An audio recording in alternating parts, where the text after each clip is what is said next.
Hashtag ఆస్ doctor genres అని type చేసి మీ క్వశ్చన్స్ని అడగండి, తప్పకుండా రిప్లై చేస్తాను. DGVG6909. హాయ్ సార్, నా ఏజ్ 31. 1 year బ్యాక్ నాకు తల పోటు వచ్చి నాకు వెన్నుపూసలోంచి వాటర్ తీశారు. దాని తర్వాత హెవీగా టాబ్లెట్స్ వాడడం వల్ల ఏంటో నాకు తెలియట్లేదు, హెయిర్ ఫాల్ బాగా అవుతుంది. రీసెంట్గా 1 month నుంచి బాగా హెయిర్ ఫాల్ ఎక్కువ అవుతుంది, ప్లస్ నాకు తలంతా మంట కింద దురద కింద వస్తుంది. ప్లీజ్ సార్ సజెషన్ ఇస్తారా? మీరు చెప్తున్న దాన్ని బట్టి చూస్తే మీకు తలనొప్పి మీ ఇంట్రాక్రేనియల్ ప్రెషర్ పెరగడం వల్ల వచ్చింది. యూజువల్గా ఎప్పుడైతే ప్రాపర్గా మన ఇంట్రాక్రేనియల్ ఫ్లూయిడ్ అంటే ICF అంటాము, మన బ్రెయిన్ లోపల ఉండే వెంట్రికల్స్ దాని నుంచి మన స్పైనల్ కార్డ్ వరకు ఈ స్పైనల్ ఫ్లూయిడ్ అనేటువంటిది కంటిన్యూ అవుతూ ఉంటుంది.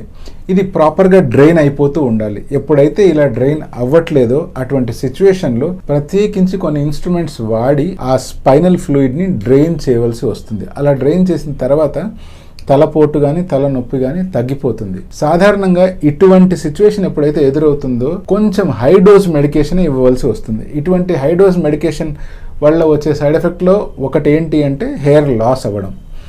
ఎప్పుడైతే మీకు ఈ సిచ్యువేషన్ కంట్రోల్లోకి వస్తుందో, ఎప్పుడైతే మీకు ఈ సిచ్యువేషన్ నార్మల్ అయిపోతుందో ఆటోమేటిక్గా మళ్ళీ హెయిర్ నార్మల్గా గ్రో అవ్వడం జరుగుతుంది. బట్ మీరు ఏదైతే తల దురదగా అనిపిస్తుంది, తల మంటగా అనిపిస్తుంది అని అంటున్నారో, మళ్ళీ ఒకసారి మీకు తలపోటు వచ్చినప్పుడు ఏ డాక్టర్ అయితే కన్సల్ట్ అయ్యారు అంటే న్యూరో సర్జన్ కానీ, న్యూరాలజిస్ట్ కానీ, లేదా జనరల్ ఫిజిషియన్ అని కానీ వాళ్ళని కన్సల్ట్ అయ్యి మళ్ళీ ఒకసారి ఈ తలపోటు గల కారణము ఇంట్రాక్రేనియల్ టెన్షన్ పెరగడమా లేకపోతే ఇంకేదైనా కారణం ఉందా అని తెలుసుకోవాలి.